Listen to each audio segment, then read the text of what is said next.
رغبه في الاساءه، فيها رغبه في الاساءه وفيها رغبه في خبز في الخبز نتاع الناس الكل، على خاطر نعرفوه انه هذا ترتبط به مثلا الاعلانات.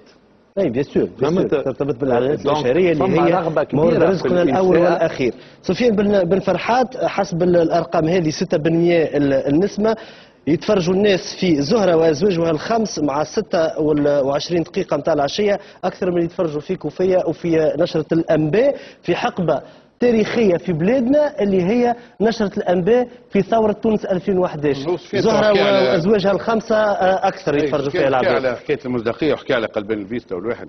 انا ذكروني هذوما ميدياس كان في البوليسيه تو قاعدين يكذبوا على المواطنين، خاطر الصور هذه انا شفتها. نعمل بيتيت بارونتيز وقت بعد استشهاد البوعزيزي بعد اسبوع شفنا في قناه 7 الموف تاع بن علي نفس الريبورتاج اللي شفناه توا في نسمه اللي انا جو ديسوليداريز كومبليتمون دو سو ريبورتاج.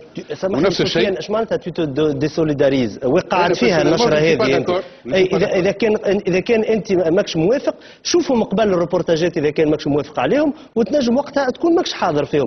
اللي صار هذا نعاود لا سفيان من فضلك سفيان بن فرحات من فضلك نفسر للساده المتفرجين اللي قاعدين يتفرجوا. مشينا لساحه القصبه، مشينا باش نصوروا في وسط الاعتصام اللي موجودين في الاعتصام واللي كنا موجودين معاهم البارح قبل الاعلان على تركيبه الحكومه الوحده الوطنيه واللي جاوبونا من سينمائيين وفنانين. في نفس الوقت رجعنا في الليل مع علي مرابط وكنا ورينا الروبورتاج وسمعنا شبان يحكيوا. في نفس الوقت نرجعوا اليوم الصباح باش نصوروا. كنا في وضع ماهوش امن بالكل. الناس اللي موجودين في ساحه القصبه من بعد ما روحوا البعض منهم، روحوا لدرقاب، روحوا برشا عباد، روحوا ثم مجموعه قعدت اللي قال تدخلوا نكسروا لكم وجوهكم. مش تبدا الامور واضحه زاد سفيان.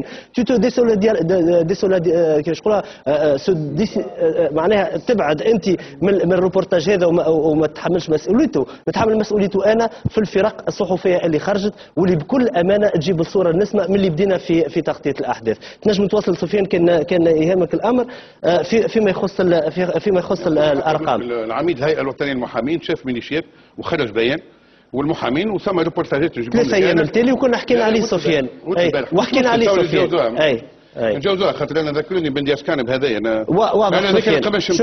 شكرا لكم على متابعتنا في اخبارنا. تقعدوا معنا في الحوار سي محمد الكيلاني رئيس الحزب الاشتراكي اليساري التونسي. شكرا لك على وجودكم معنا اليوم. شكرا لك على قبول الدعوه سفيان بن فرحات سفيان بن حميده. شكرا لكم.